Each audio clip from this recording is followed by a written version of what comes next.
In this guide, I'll show you how to paint white power armor without losing your mind. Now, painting white can be a pain. It can look chalky, flat, or just end up looking grey. So we're going to skip the headache and tackle a method that gives solid results using just a brush and a makeup sponge.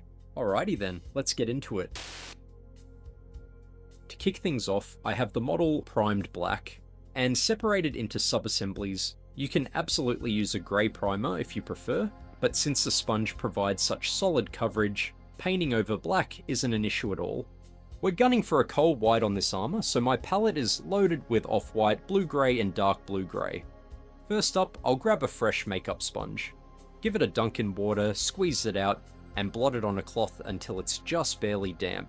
That small amount of moisture in the sponge is enough to thin the paint, so I'll mix some light grey with a touch of dark, roughly 3:1.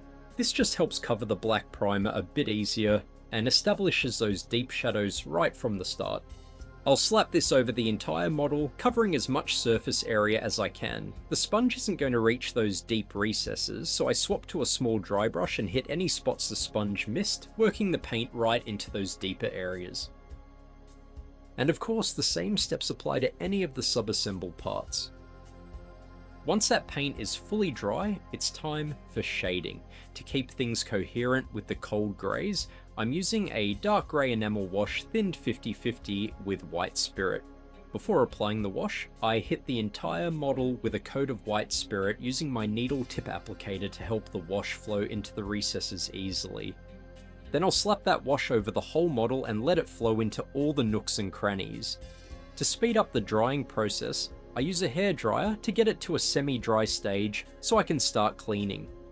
I'll grab a clean sponge and dampen one side with white spirit, keeping the other side dry. I use the damp side to gently reactivate and lift the wash off the raised armor panels, then flip to the dry side to wipe it away. We only want that shade in the deep recesses while removing it completely from the flat surfaces.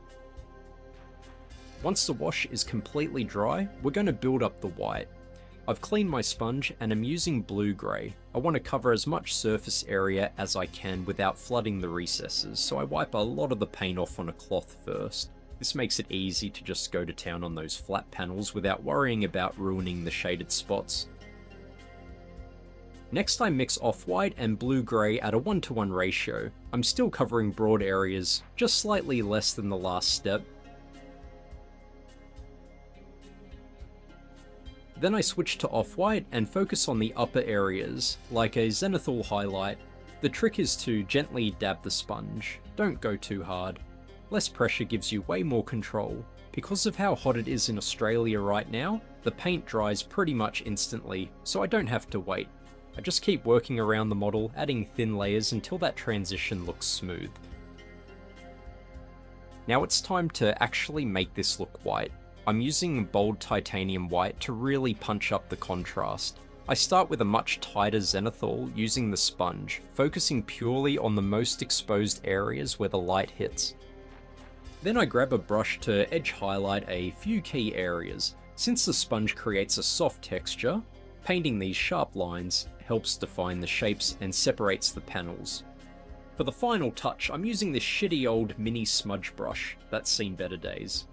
It basically works like a tiny domed dry brush with soft bristles, which is perfect for getting into those harder to reach exposed spots. With just a little bit of paint on the tip, I can blend those highlights out nicely and really make that brightness pop. Now let's make this lad look like he's copped a beating. For the chipping, I'm using tenebrous grey and a piece of synthetic sponge. This stuff is way more porous than makeup sponges, which gives you that random scattered chipping effect. I tear a chunk of sponge off and shape the tip so it's slightly rounded, kind of like a dome. I get it a little bit damp, grab some tenebrous grey and then remove most of this paint on my cloth for better control. I always like to test on my hand first to make sure I'm getting a nice random scattered pattern, then just gently dab around the lower legs and any areas that are naturally more exposed to damage. Keep the pressure light and build it up slowly. Less is more here, because it's very easy to get carried away and go overboard.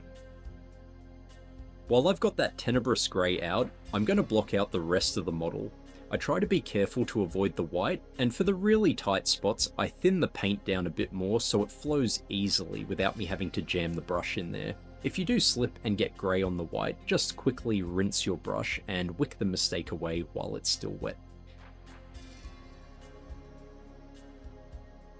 And while I had some of this grey on my brush, I added some thin scratches because why not? This next part is a small step, but it has a huge impact on readability.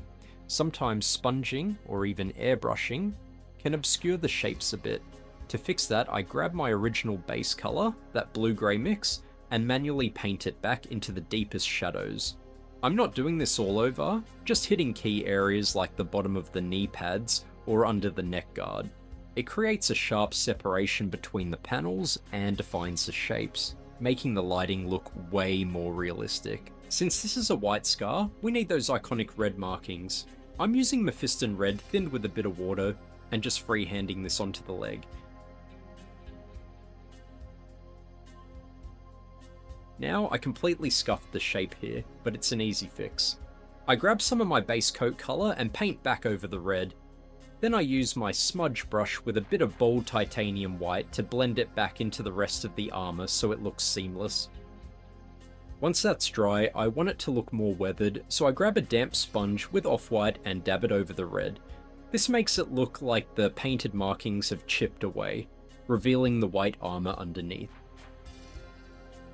Since I won't be adding any more white, it's time to finally assemble this lad. I'm going for some angry glowing red eyes, so I start with a base of tenebrous grey. I paint the lenses with bold titanium white, but making sure to leave a thin dark ring around the outside for contrast. Then I glaze thinned bloody red over the top, letting it spill onto that dark rim to create a glow. Hit the centre with white again for a reflection, and they're done.